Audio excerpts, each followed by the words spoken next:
later. For what purpose does the gentleman from Arizona seek recognition? Mr. Speaker, I move to suspend the rules and pass H.R. 1410. Clerk will report the title of the bill.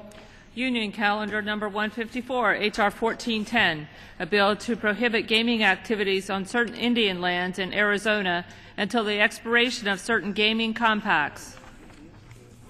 Pursuant to the rule, the gentleman from Arizona, Mr. GOSAR, and the gentleman from Arizona, Mr. Grijalva. Pardon me, but each will control 20 minutes. The chair recognizes the gentleman from Arizona. I ask unanimous consent that all members may have 5 legislative days to review and extend their remarks and to include extraneous materials on the bill under consideration. Without objection. I yield myself such time as I may consume. The gentleman is recognized. H.R. 1410, the Keep the Promises Act, introduced by a bipartisan group of members from the Arizona delegation, would preserve Arizona voters' approved gaming compact by prohibiting any Indian casino on land acquired in trust after April 9, 2013 in the Phoenix metropolitan area. This prohibition would expire on January 1, 2027, when the current gaming compact negotiated with the Arizona governor expires. This bill helps to resolve public promises that were supposedly made in good faith to the voters of Arizona. In 2002, the voters supported the passage of Proposition 202, which limited the number of tribally owned casinos in the state, and it granted tribes exclusive rights to operate casinos in Arizona.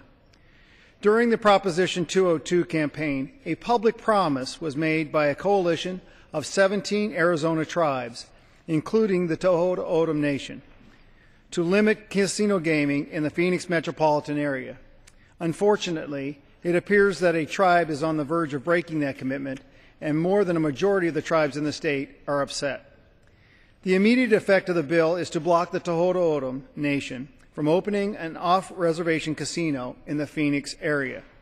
This is a modified version of a bill passed by an overwhelming majority of the House last year. As mentioned earlier, the bill has bipartisan support, including a majority of the House delegation, the governor of Arizona, and 6 of the tribes that took part in Proposition 202 agreement: the Salt River Pima Maricopa Indian Community, the Gila River Indian Community, the Wallapai Tribe, the Pueblo Zuni, the Cohopa Indian Tribe, and the Fort McDonald Yavapai Tribe. It is important to point out that it is not just Arizona tribes that support this bill. I have met tribes from other states, and they are very concerned about what is happening in Arizona.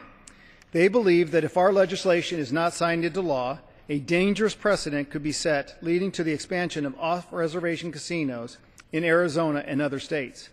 They want to see Congress protect state gaming compacts. For me, today's deliberations are not about stopping one casino or gaming as a whole. I support gaming. The Keep the Promises Act is about protecting the integrity of my state's gaming compact, the future of gaming in Arizona, and ultimately the future of Indian gaming in this country. I urge adoption of the measure and reserve the balance of my time. The gentleman from Arizona reserves his time. The chair recognizes the gentleman from Arizona, Mr. Grijalva. Thank you, sir. Thank you, Mr. Chairman. We're back again. This is the second different piece of legislation, and quite honestly, H.R. 410 is nothing more than a special interest legislation designed to protect the Phoenix market from a few wealthy tribal gaming enterprises. The legislation not only upsets settled law, potentially subjecting the United States to new liabilities for breach of trust, breach of contract, and taking claims valued in the hundreds of millions of dollars. But it also creates a dangerous precedent for hundreds of tribal state compacts, land and water rights settlements that are found nationwide. Let's talk about those promises. The Gila Ben Act, approved and enacted by Congress 25 years ago, entitled the Tohono O'odham Nation to acquire non-reservation land anywhere within 3 Arizona counties in order to replace original reservation land rendered economically useless by the Painted Rock Dam, the San Lucie district in particular, which that community was totally destroyed. The settlement specifically promised that the nation could acquire new replacement land that could be used for the nation for economic development and as a federal reservation for all purposes. H.R. 410 would impose additional restrictions beyond those agreed upon by the United States and the Otham Nation 25 years ago, breaking the solemn promise made between two sovereign nations. This would mark the first and only time in modern era in which the United States unilaterally reneges on a tribal land and water rights settlement. Last time around, the special interest behind this legislation tried to amend the actual settlement language from 1986. They soon discovered that would open up a Pandora's box, potentially rendering more than a century's worth of binding legal agreements with Native American tribes and nations, and it would render it moot. This time, they thought they would be clever and instead attack the actual state compact. But this legislation sets equally dangerous precedents. In 2003, the state explicitly agreed that the nation could conduct gaming on any of the nation's lands that meet the requirements of IGRA. Proposition 202, the voter-sanctioned state law, which gave the governor the authority to enter into the very tribal gaming compact now in force, includes the exact same language allowing the nation, the Otham Nation, to conduct gaming on lands that meet the requirements of IGRA. H.R. 410 breaks this contractual promise that Arizona made to the Otham Nation. It would also be the first and only time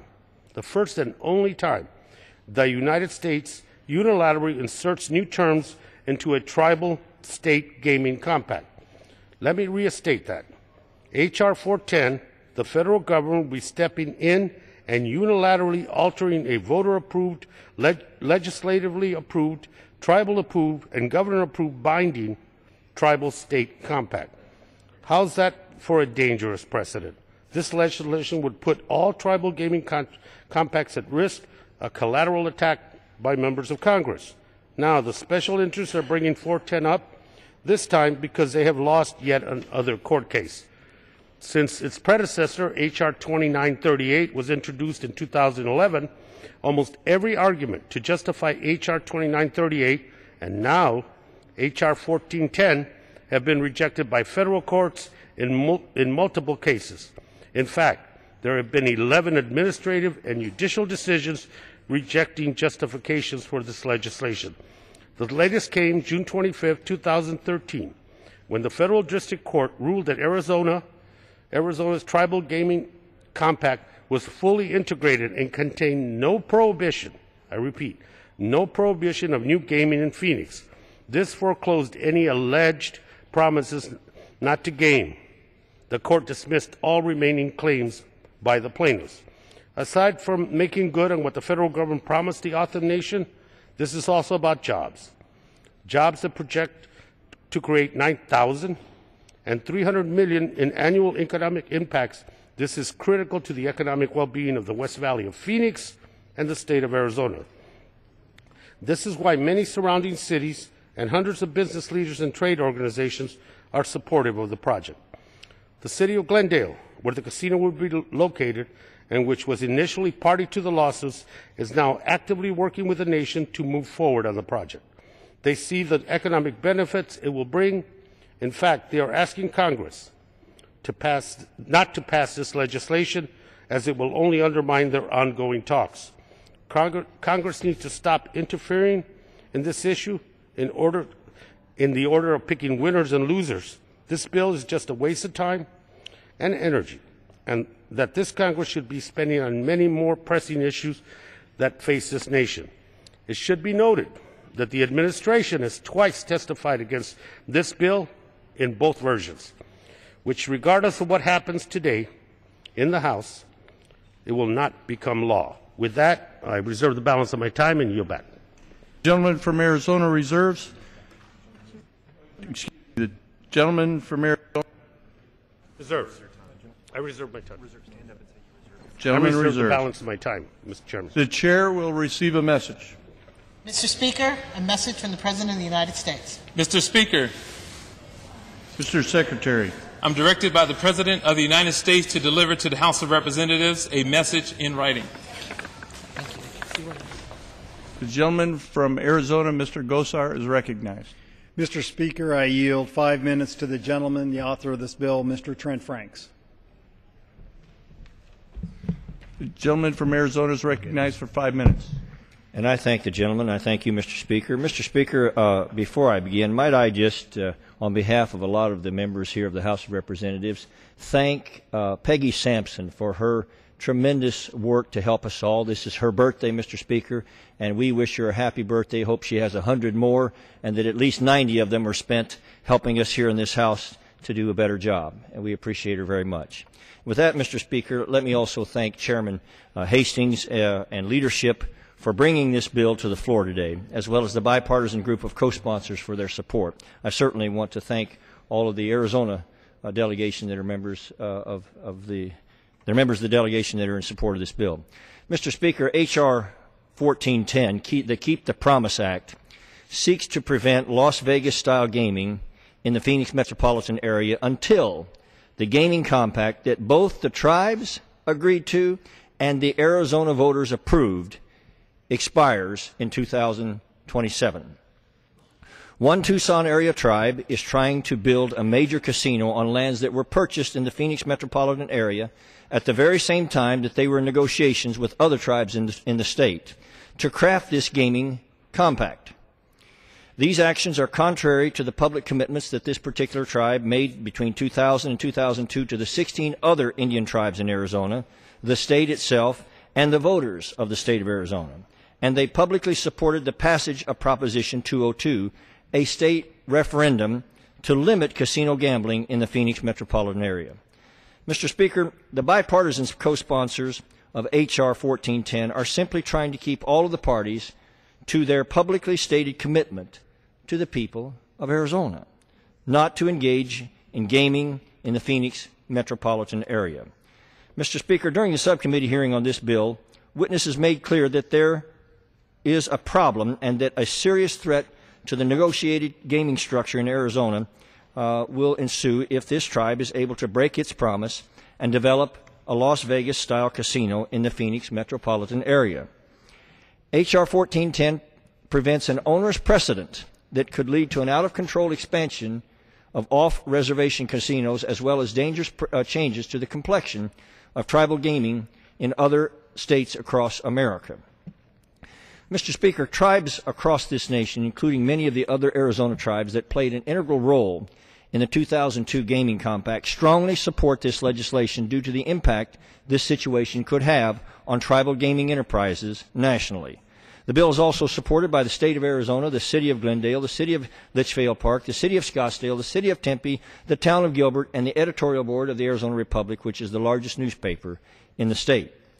Additionally, Mr. Speaker, even if the casino weren't in violation of federal law or contrary to the voter-approved gaming compact, claims that the operation would create jobs and benefit the economy of the surrounding area are woefully misinformed at best and shamefully dishonest at worst. Tellingly, multiple organizations, including the city of Glendale, asked that the tribe release the data and methodology supporting their economic study, which was conducted roughly 4 years ago, Mr. Speaker, and to this day the tribe continuously, steadfastly refuses.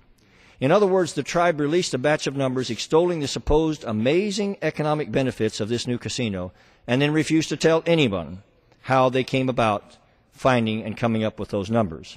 Mr. Speaker, this bill does not impact any tribe's ability to have lands taken into trust, nor does it impact any water or land claims. Consistent with the intent of the Indian Gaming Regulatory Act and Proposition 202, this bill merely restricts the ability of tribes to gain on the very lands on which they agreed that they would not gain. So with that, Mr. Speaker, I respectfully ask that my colleagues join me and the members of Arizona's delegation in supporting this bill, and I respectfully yield back. Mr. Speaker, I reserve the Gentleman balance. yields back. I reserve the balance. Gentleman reserves. The gentleman from Arizona, Mr. Grijalva. Thank you, Chairman. Let me enter into the record three letters. One from Councilwoman Norma Alvarez from the city of Glendale, and let me quote from her. As a member of the Glendale City Council, I urge you to oppose H.R. 1410, the so-called Keep the Promise Act. This bill is aimed at halting the Tohono O'odham Nation's resort and casino project in the West Valley in order to preserve the market share for two wealthy tribes on the other side of the valley. In serving these narrow interests, H.R. 1410 will also be harmful to my constituents who want the thousands of jobs that the West Valley Resort and Casino will create. I am part of a majority of the Glendale City Council that supports beginning discussions with the O'odham Nation to find ways to work together. These talks are long overdue, and they need an opportunity to succeed. Councilman from Glendale, Samuel Chavarria. Let me quote from him.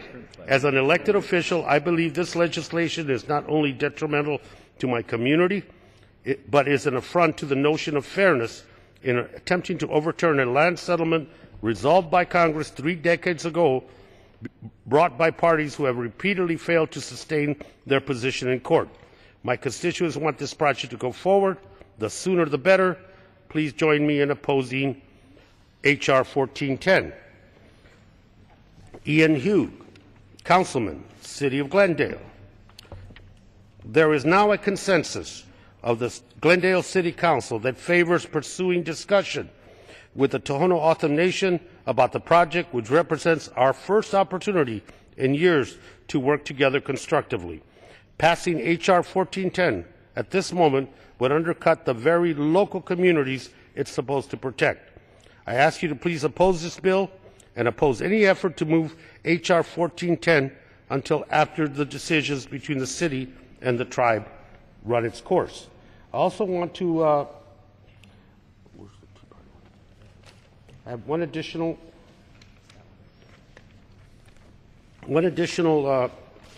communication to enter. It's the Glendale grassroots Tea Party activists, and let me quote from their communications to Congress. I feel confident that I speak for the majority of those involved with the Gila River action in Glendale, as well as other Tea Party organizations in the West Valley, that we can all be in agreement that to continue on this insane spending, egotistical stubbornness, and the refusal to sit down in a professional-like manner and talk regarding this issue will eventually be the death trap financially of the city and the state and hurt many innocent families in keeping good-paying jobs here within reach.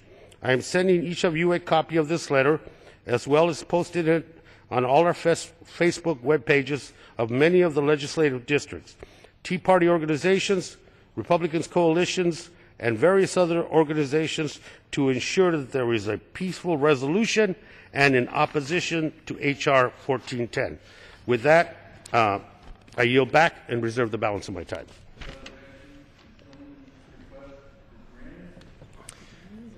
Gentleman reserves. The chair recognizes the gentleman from Arizona, Mr. GOSAR. Mr. Speaker, can I inquire to the amount of time remaining?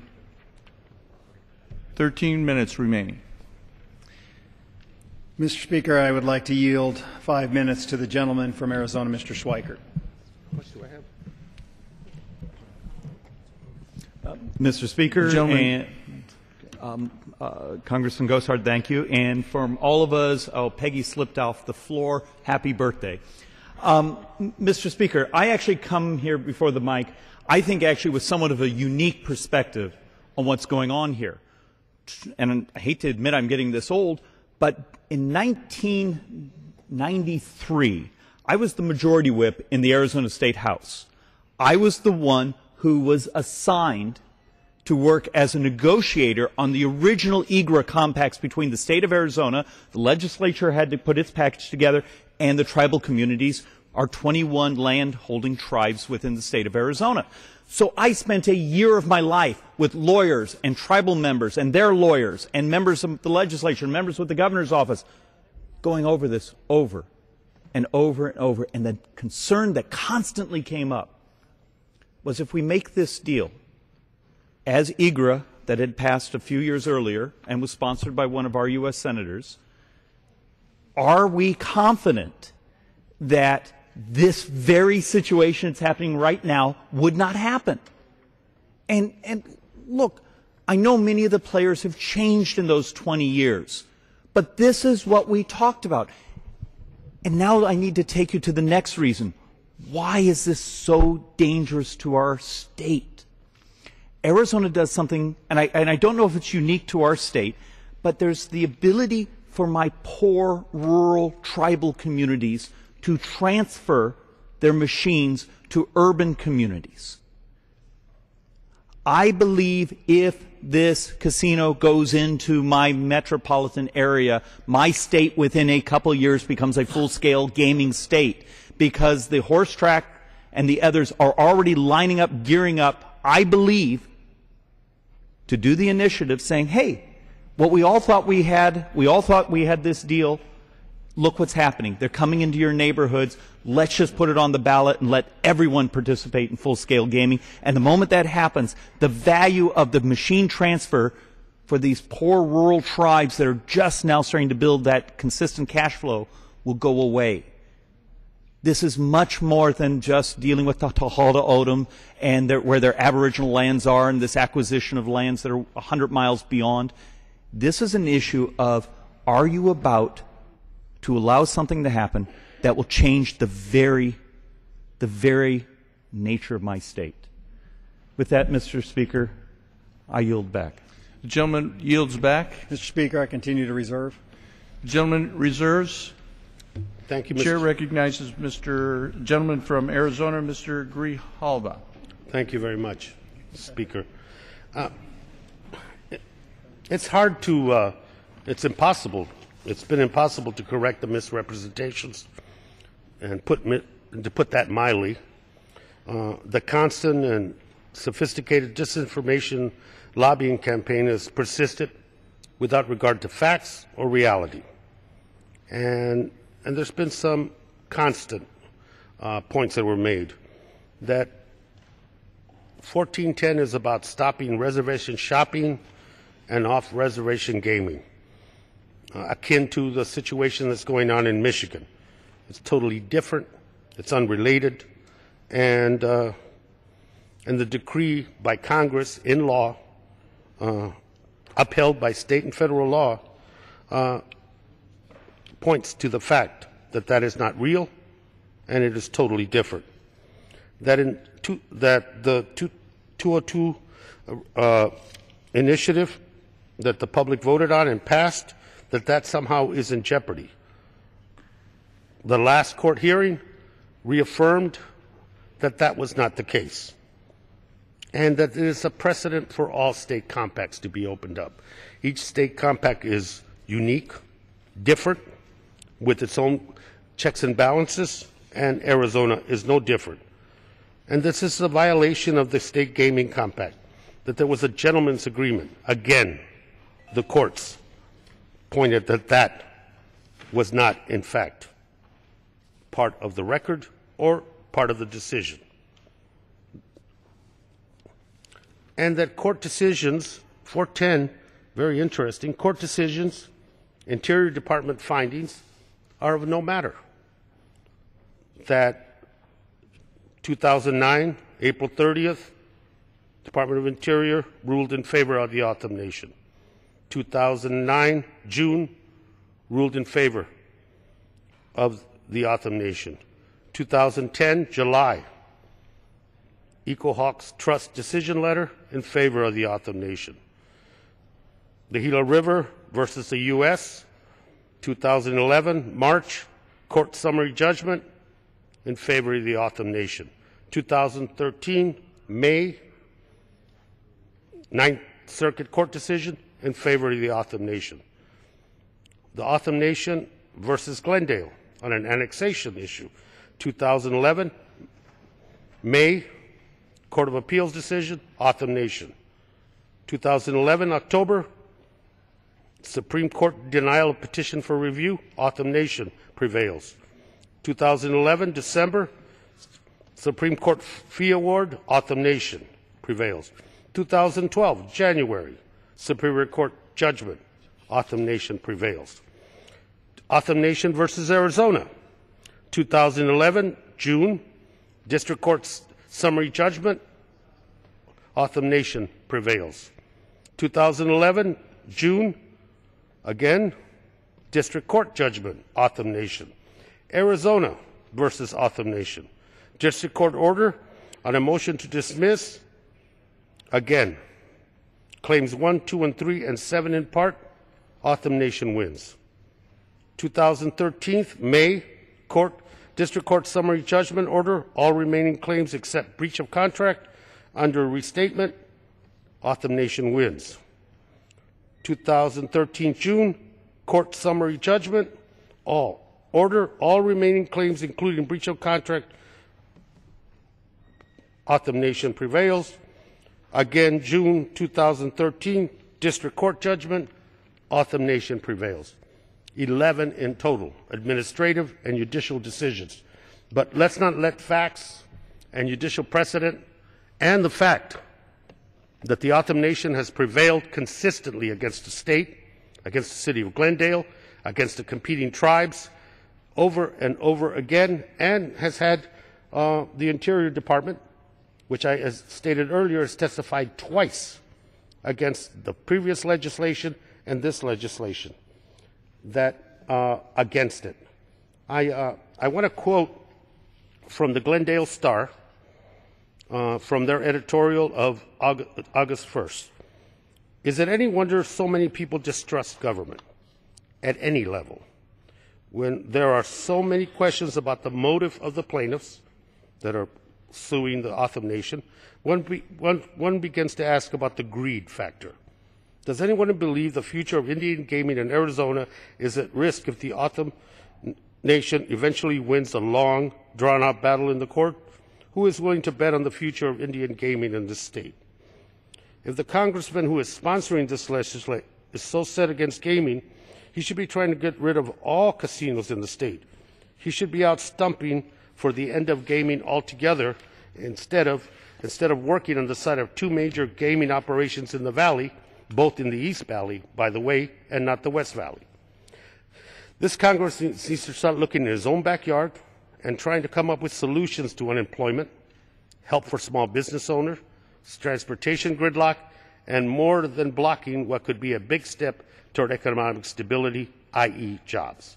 At least the nation's resort casino would provide construction jobs for many out-of-work carpenters and masonry workers for a year or two. Those jobs are needed now.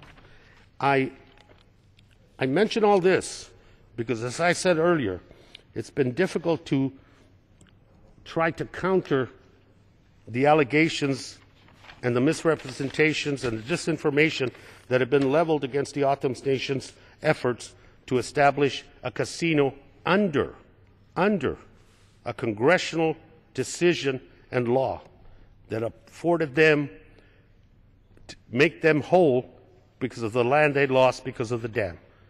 And we're still back here on this particular piece of legislation. So court decisions, administrative decisions matter not. Precedent matters not. The opening of Pandora's box in terms of water claims and other settlements with Indian country matters not.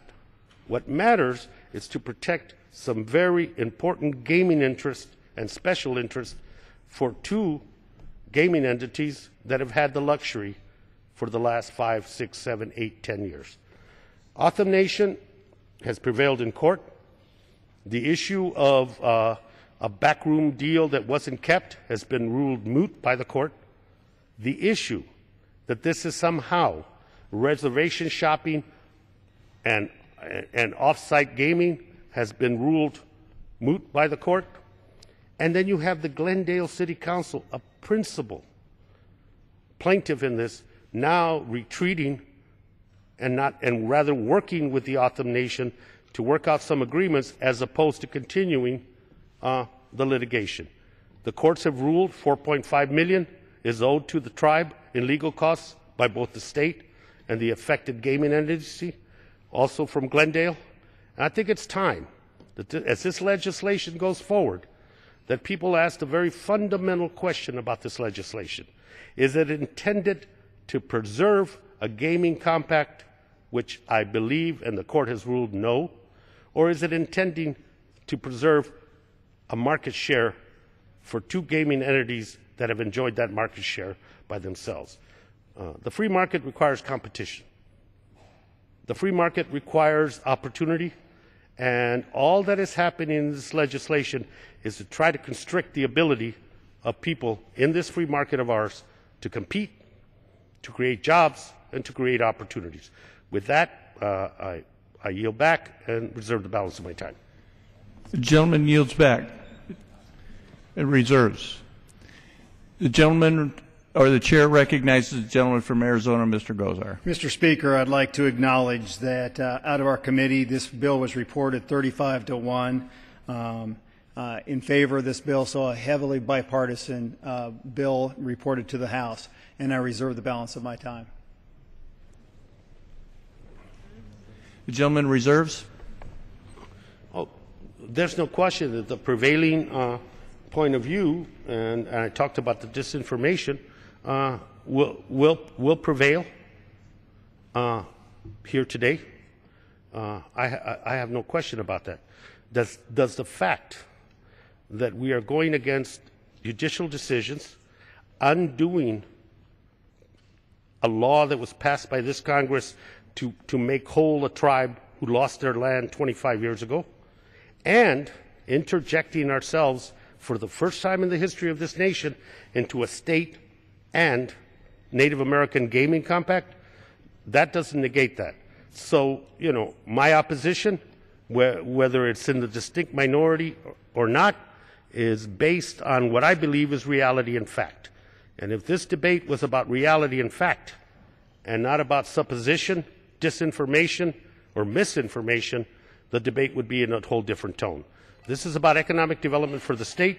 This is about Congress making true on a decision it made 25 years ago.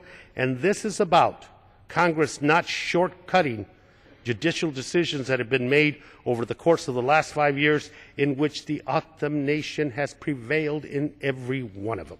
So, given all that, bipartisanship, I love it, but being correct and holding true to a decision that this Congress made 25 years ago, I think is consistent with the work of this House and consistent with preserving gaming compacts in states, and more importantly, making whole a tribe that lost valuable resources to the federal government in the past. With that, I yield back and reserve. The gentleman reserves. The chair recognizes the gentleman from Arizona. Mr. Speaker, I'd like to yield 1 minute to the gentleman from Michigan, Mr. Kildee.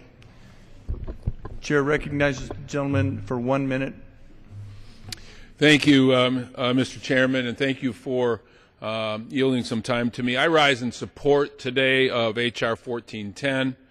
The Saginaw Chippewa tribe in Michigan, whom I have the privilege of representing here, and for reasons that I concur with, have asked that I support this legislation, along with several other Michigan tribes that are opposed to off-reservation gaming. And so I ask my colleagues to join me in support of this legislation and in opposition to off-reservation gaming. I yield back. Gentleman yields back. Mr. Speaker, I continue to reserve. Gentleman continues to reserve. Chair Thank you very much. And in closing, let me say that the situation in Michigan, as I mentioned, is unrelated to this. There is no legal precedent, and there is no congressional action to guide the decisions of courts, which has been the case with the Autumn decision and with the casino in the West Valley. Let me just say, this is about fairness. This is about Congress upholding its word. This is not about reservation shopping. It's not about off-site gaming. It is not about a gentleman's agreement, and it is totally and entirely about an act that was taken 25 years ago, upholding that act, making a tribe hold, and not opening up a Pandora's box in which litigation will continue to proceed once this legislation goes forward. With that, Thank you, Mr. Chairman, and I yield back the remainder of my time. The gentleman yields back. The chair recognizes the gentleman from Arizona, Mr. GOSAR. Mr. Speaker, I yield myself as much time as I may consume. Gentleman is recognized. Trust is a series of promises kept. That's the basis of all government functions. And that is the same thing that is required of the To'oda O'odham. When they entered into the agreement in 2002, they publicly supported the compact in which limited the amount of casinos in the greater Phoenix area. Yes, it is true there are other precedents behind it, but contractual law always follows and subjugates itself when you look at this. The speaker from Arizona spoke about the dialogue with the courts. The courts had to rule because the To'oda O'odham hid behind sovereignty, in which the tapes and discussion, in which they were truly negating or negotiating behind closed doors in dire dissent against this compact, would not be disclosed. So the court only had one way to look. Congress has the ability to rectify this answer, and that's why we are here today. This is good legislation. It doesn't prohibit any of the jurisdictions over that, except just complying with the compact to the end of the compact, 2027. Once upon that time, then they can renegotiate and everybody is fairly into the game. This is about trust, but it is trust from the To'oda O'odham to the federal government, to the taxpayers of Arizona, to the governor, and to the other tribes of Arizona. With that, I yield back the balance of my time. The gentleman yields back.